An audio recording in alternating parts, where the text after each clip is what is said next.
Do what you can, Doctor. Yes, sir. Well, there you are, right on time. Allow me to introduce you to Dr. Janet Fraser. She's our Chief Medical Officer here at the SGC. Pleasure to meet you. General Hammond tells me you're our newest addition here, and I do hope things are going very well for you so far. I'm going to leave you in Dr. Fraser's hands for the time being. She'll brief you on another of the many things that you're going to encounter during your time here at the Stargate program. I'll check back with you in a few minutes. Sir. Okay, let's get started.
The mythology of the show, which is that ancient cultures have been kidnapped by the Goa'uld, taken to other planets and sort of had their cultures kept down and primitive, but that ultimately the universe is populated by humans who originated from Earth.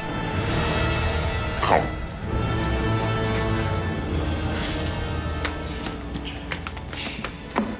Lovely. Full of life.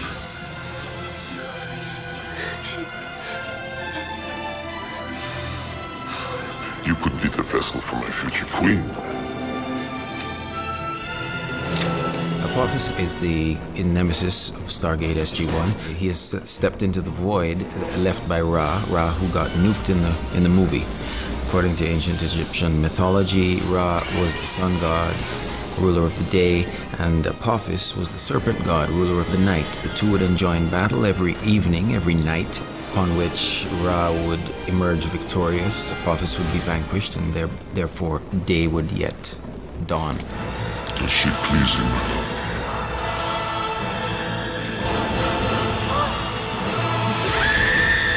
Jaffa incubate Goa'uld, young Goa'ulds, into maturity.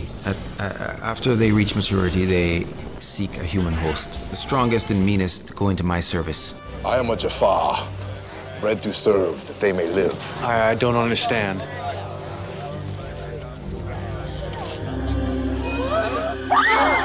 The Jaffa are the warrior class, Apophis' warrior class. They are basically his stormtroopers, his SS.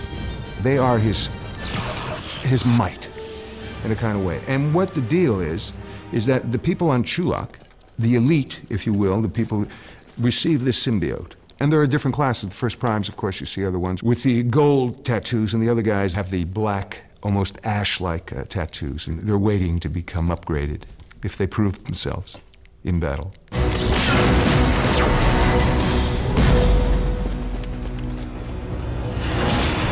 In the beginning, Teal'c was very focused on his people and their plight, and freeing his people and his wife and son, and didn't really care to assimilate much with human beings or anyone else that he came across. I think he was very single-minded in his quest to help his people. With or without you, O'Neill, I must return to Chulak. Either way, it's suicide, my friend. Within days, my son will come of age. He will be called to the religious life of our world. He will undergo the ceremony of implantation, the Primta, the day when a young boy receives his first Goa'uld symbiote and becomes a true Jaffa. just as all other Jaffa before him. Tilk comes back because he knows his son is going to have the same right. There's a right where the symbiote is placed into him, so Tilk comes back trying to stop that. He doesn't want to allow it. He doesn't want his son to be polluted, to be burdened. I am not the only one among my people who believes this. My first teacher, the Jaffa Master Braytak, he knew very well the Goa'uld are false gods. And I'm introduced as I'm literally guarding his house. It's almost like I go back because he was my prime pupil. I go back and visit there. It's like a shrine to something that I've lost that's been really important to me. And on a certain day, so I initially try to guard the home, the ashes of this home from O'Neill and from the SGI unit. And it's only later that I see that Tilk is there. You're over 100 years old? God, I'm sorry. Ah!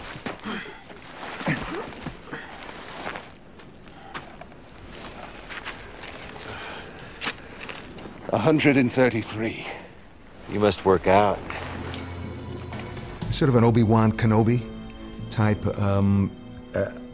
I tried to describe it early on when I first got the part, and they said, well, who is it? And when I said, well, he's sort of a medieval, futuristic Roman samurai warrior.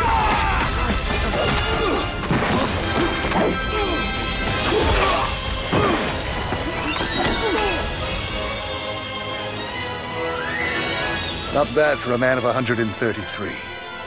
Not bad at all. Early in season 2, there was an episode called In the Line of Duty where Carter gets a Goa'uld inside her, and we initially think, oh, it's, oh, this is terrible. Carter's had been possessed, but it turns out it was by a good Goa'uld, and that was sort of a twist for us. We'd suddenly invented this new rebellion within the Goa'uld that maybe not all Goa'ulds are bad. Not all Goa'uld are the same. There are a few that oppose the System Lords and their ways. You must have heard of the Tok'ra. Every Goa'uld seeks power for his own reason. He would betray his own brother to achieve it. Some seek power for a greater purpose. Not every Goa'uld is an enemy to the people of this planet. We started to explore the reasons why Goa'uld are bad, and there's this whole idea of genetic memory that they pass on some of their. Imagine if Jack the Ripper, was able to pass all of the things that made him who he was onto the next generation. That's kind of why the Goa'uld are evil. Well, this is a line of the symbiotes that never sort of had those elements, and so they fight against the Goa'uld to try and wipe them out. The Tok'ra are real, no matter what Apophis has told you. I have yet to meet one. You have now. I am Jolinar of Mogshur.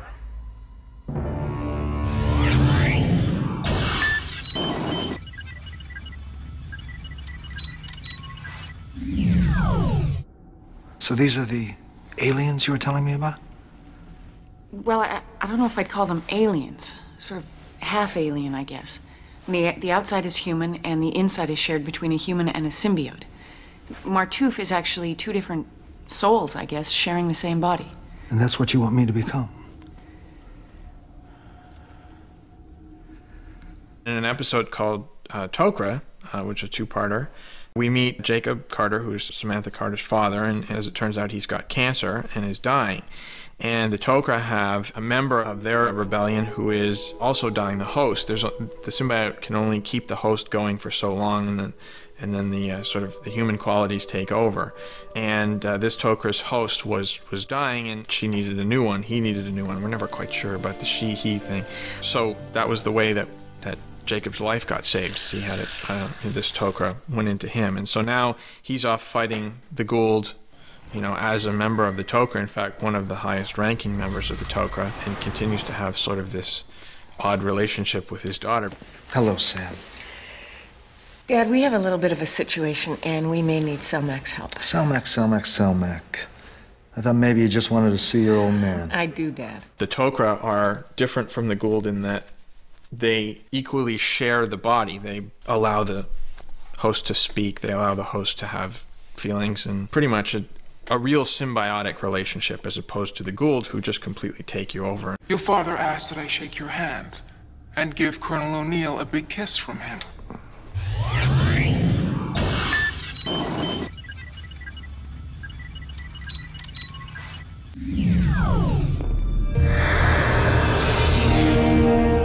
Greetings, Jack O'Neill. Greetings.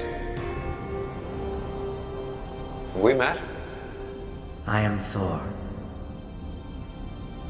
He's developed quite a relationship with Jack O'Neill over the years. Richard Dean Anderson will tell you he's one of his favorite actors to work with. Do you ever say one thing and mean another, kind of speak between the lines, if you know what I mean?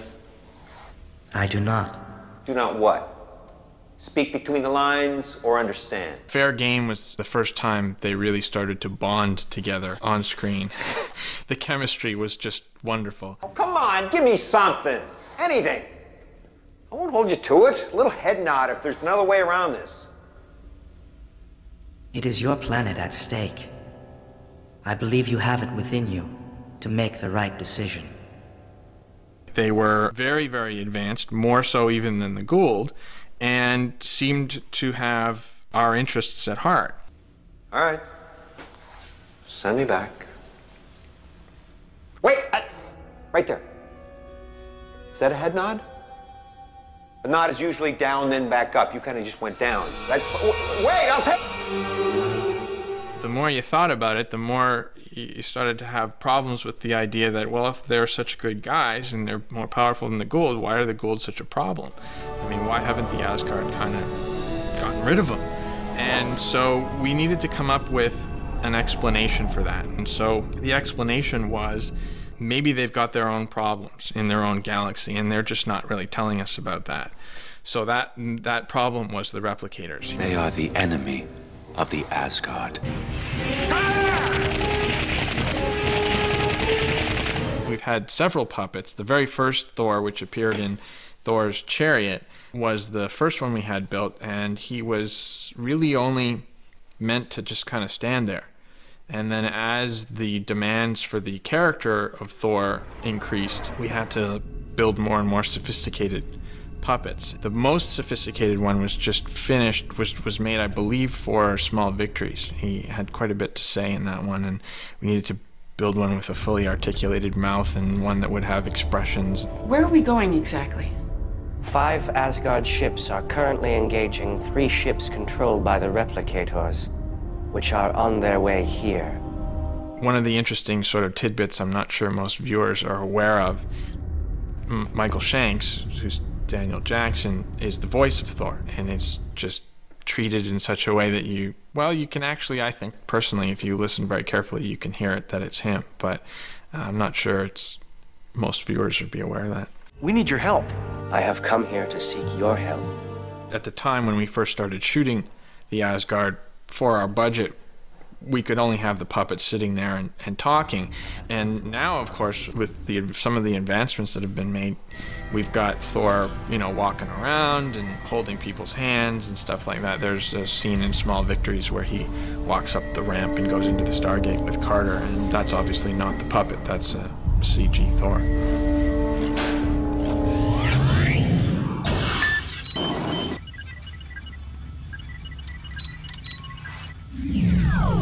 I think one of the most interesting things about Stargate is the fact that it's taking place now, that we're going out into a universe that is partly primitive and partly very advanced, and we're kind of stuck in the middle and very much at our own level, but rarely do we suddenly take that leap forward, even though there are all these aliens out there that are so much more powerful than us. So when we do meet one, like the Nox or the Asgard, it becomes a very delicate balance in terms of creating a relationship and yet not having them give us everything that they know. A good example of that is the Tolans, who are humanoid, look completely human, but are very advanced, and as it turns out, once gave a race of people very much like us advanced technology, and they destroyed themselves. So they sort of have it be their policy not to do that anymore. We'd like to arrange for a trade.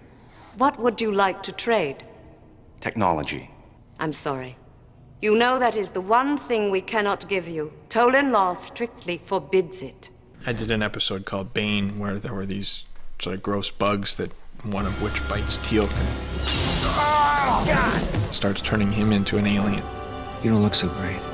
One of the ones that's sort of becoming a bit of a running through line in the show are the aliens that were first introduced in the show called Maternal Instinct. They were sort of these white, glowy, very pretty. In fact, in that case, it was Mother Nature.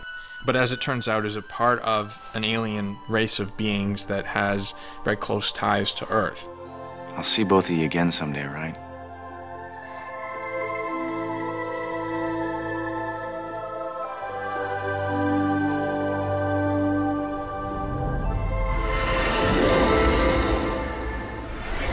They were seen again in an episode called Absolute Power, and the Harcesis boy, which has another sort of through line throughout the show, he was taken in by the Mother Nature alien in Maternal Instinct and ultimately ascended to their level.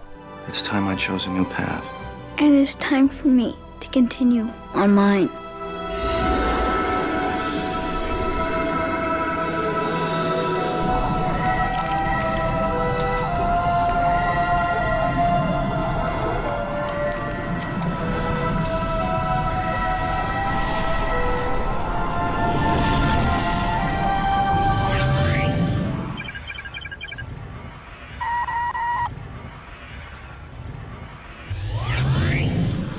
How did it go, Doctor? Oh, I think we did just fine, sir. Good. Actually, sir, if you don't mind, SG-1 brought back a specimen for dissection and study from their last mission, so I thought it would be the perfect opportunity for some first-hand experience. I don't see why not. Perfect. Thank you, sir. You sure you're up for this? Okay. Don't say I didn't warn you. You have to change lab coats, gloves. Oh.